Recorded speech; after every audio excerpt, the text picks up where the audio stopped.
로마서 9장. 나는 그리스도 안에서 진리를 말하고 거짓말을 하지 않습니다. 이것은 성령 안에서 내 양심이 확증하는 사실입니다. 내게는 큰 슬픔이 있고 내 마음속에는 고통이 쉴 새 없이 밀려옵니다. 나는 내 동포, 내 동족들을 위해서라면 나 자신이 저주를 받아 그리스로부터 끊어져도 좋다는 각오가 되어 있습니다. 그들은 이스라엘 백성으로서 하나님의 아들이라는 신분을 얻었습니다. 그들에게는 하나님의 영광이 있고 하나님과 맺은 언약이 있고 율법과 성전 예배와 약속들이 있습니다. 족장들이 그들의 조상이며 그들의 혈통에서 그리스도께서 나셨습니다. 그리스도는 만물 위에 계시는 하나님이시며 영원토록 찬양을 받으실 하나님이십니다. 아멘. 하나님께서 그들에게 하신 약속이 실패로 돌아갔다는 것이 아닙니다. 이스라엘에게서 태어난 사람이라고 해서 다 이스라엘 백성인 것은 아닙니다. 아브라함의 자손이라고 해서 다 아브라함의 자녀인 것은 아닙니다. 하나님께서는 이삭에게서 난 자라야 내 자손이라 부르리라고 말씀하셨습니다. 다시 말해서 자연적인 출생에 의해 태어난 아브라함의 자손이 하나님의 자녀가 되는 것이 아니라 약속의 자녀라야만 아브라함의 자손으로 여김을 받게 된다는 말입니다. 하나님께서 아브라함에게 하신 약속은 이러합니다. 정한 때가 되어 내가 다시 오리니 사라가 아들을 낳을 것이다. 그뿐만이 아닙니다. 리브가가 우리 조상 이삭 한 사람에게서 아이를 임신했을 때 그때도 그랬습니다. 두 아들이 태어나기도 전에 그리고 그들이 무슨 선이나 악을 행하기도 전에 하나님께서는 선택하시는 목적을 굳게 세우기 위해 리브가에게 다음과 같이 말씀하셨습니다. 형이 동생을 섬길 것이다. 이렇게 말씀하신 것은 하나님의 선택이 사람의 행위가 아니라 불러주시는 분의 뜻에 달려 있다는 것을 보여주기 위해서입니다. 이것은 내가 야곱을 사랑하고 에서는 미워했다라고 기록된 그대로입니다. 그렇다면 우리가 무엇이라고 말할 수 있겠습니까? 하나님이 공정하지 못하시다고 말할 수 있겠습니까? 그럴 수 없습니다. 하나님께서 모세에게 내가 자비를 베풀고자 하는 사람에게 자비를 베풀고 불쌍히 여기고자 하는 사람을 불쌍히 여기겠다라고 말씀하셨습니다. 그러므로 모든 것이 사람의 요구나 노력에 달려있는 것이 아니라 하나님의 자비에 달려있는 것입니다. 이런 이유로 하나님께서는 파라오에게 내가 너를 왕으로 세운 것은 너를 통해 내 능력을 나타내고 내 이름을 온 땅에 두루 전하기 위함이다 라고 말씀하셨던 것입니다. 그러므로 하나님께서는 그분의 뜻대로 어떤 사람에게는 자비를 베푸시고 또 어떤 사람은 완고하게도 만드십니다. 그러면 여러분 중에서는 나에게 이렇게 말할 사람이 있을지 모르겠습니다. 그런데 왜 하나님께서는 우리가 잘못했다고 우리를 책망하시는가?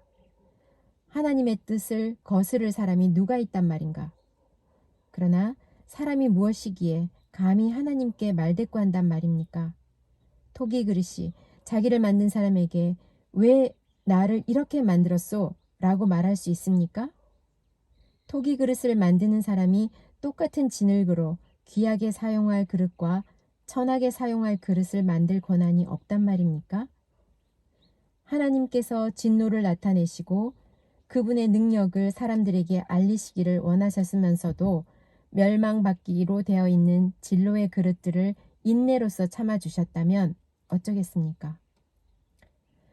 또한 하나님께서 그렇게 하신 것이 영광에 들어가도록 미리 준비하신 자비의 그릇들에게 그분의 풍성한 영광을 알게 하기 위해서였다면 어쩌겠습니까? 하나님께서 부르신 자비의 그릇이 바로 우리들입니다. 유대인 중에서만 부르신 것이 아니라 이방인들 중에서도 부르셨습니다. 호세아의 글에도 이런 말씀이 있습니다.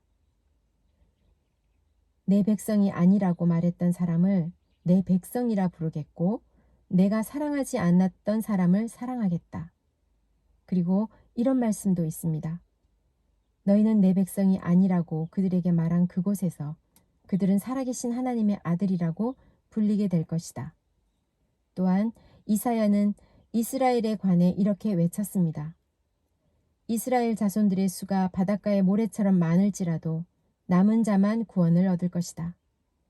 주님께서 약속하신 말씀을 이 땅에서 신속하고 철저하게 이루실 것이다. 또 일찍이 이사야가 이렇게 예언한 것과 같습니다. 만군의 주님께서 우리에게 후손을 남겨두지 않으셨다면 우리는 소돔처럼 되고 고모라처럼 되었을 것이다. 이러한 사실에 대해 우리가 뭐라고 말하겠습니까? 의를 추구하지 않았던 이방인들이 믿음에서 나오는 의를 얻었습니다. 그러나 이스라엘은 의의 율법을 추구했지만 그것을 얻지 못했습니다. 왜 얻지 못했을까요? 그것은 그들이 믿음에서 나오는 의를 추구한 것이 아니라 그 의가 마치 행위에서 나오는 것으로 생각하고 의를 추구했기 때문입니다. 그래서 그들은 걸림돌에 걸려 넘어지고 말았습니다. 성경에 보아라, 내가 시온에 사람들의 발에 부딪히게 하는 돌과 사람들을 걸려 넘어지게 하는 바위를 놓으리니 그를 믿는 사람은 부끄러움을 당하지 않을 것이다. 라고 기록된 것과 같습니다. 로마서 10장. 성도 여러분, 나는 내 동족 이스라엘 백성이 구원받을 수 있기를 하나님께 진심으로 갈망하며 기도합니다. 이스라엘에 관해 나는 이렇게 증언할 수 있습니다.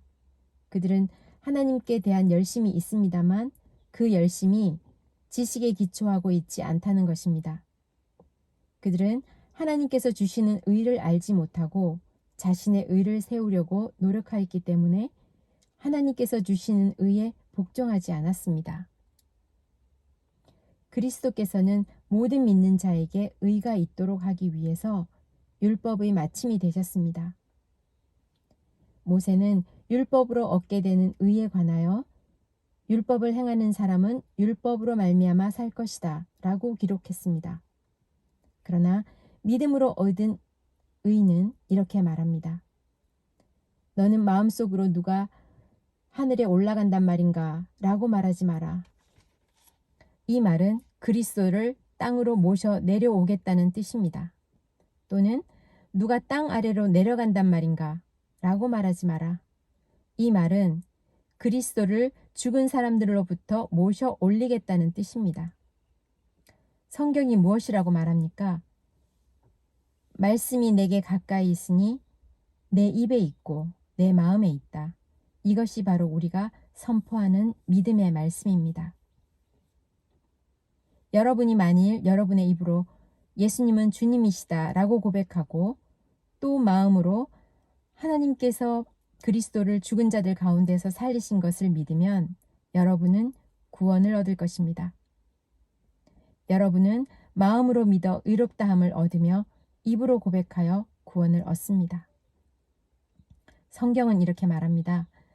그를 믿는 자는 누구나 부끄러움을 당하지 않을 것이다. 유대인이나 그리스인이나 차별이 없습니다. 동일한 주님께서 모든 사람의 주님이 되시며 그를 부르는 모든 사람에게 풍성한 복을 주십니다. 그것은 누구든지 주님의 이름을 부르는 자는 구원을 얻을 것이기 때문입니다. 그러면 그들이 믿지 않는 분을 어떻게 부를 수 있겠습니까? 또 그들이 들은 적이 없는 분을 어떻게 믿을 수 있겠습니까? 그들에게 선포해 주는 사람이 없는데 어떻게 그들이 들을 수 있겠습니까? 그들이 보냄을 받지 않았다면 어떻게 선포할 수 있겠습니까? 좋은 소식을 전하는 사람들의 발이 얼마나 아름다운가 라고 기록된 말씀처럼 말입니다.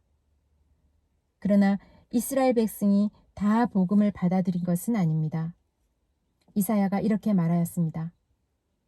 주님, 우리가 전한 것을 누가 믿었습니까?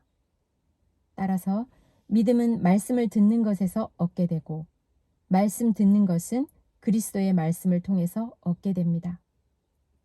그러면 내가 묻겠습니다. 이스라엘 백성들이 복음을 들어본 적이 없단 말입니까? 아닙니다. 그들은 분명히 들었습니다. 그들의 소리가 온 땅에 퍼졌고 그들의 말이 땅끝까지 이르렀다라고 성경에 기록되어 있습니다. 내가 다시 묻겠습니다. 이스라엘 백성이 알아듣지 못했습니까? 그렇지 않습니다. 먼저 모세가 한 말을 들어봅시다. 내가 내 백성이 아닌 사람으로 너희를 시기하게 만들겠고 깨달음이 둔한 백성으로 너희를 화나게 하겠다. 또 이사야는 담대하게 이렇게 말했습니다. 나를 찾지 않던 사람들에게 내가 만나주고 나를 구하지 않던 사람들에게 내가 나타났다. 그러나 이스라엘에 관해 하나님께서는 복종하지 않고 거역하는 백성을 향해 나는 하루 종일 내 손을 내밀었다 고 말씀하셨습니다.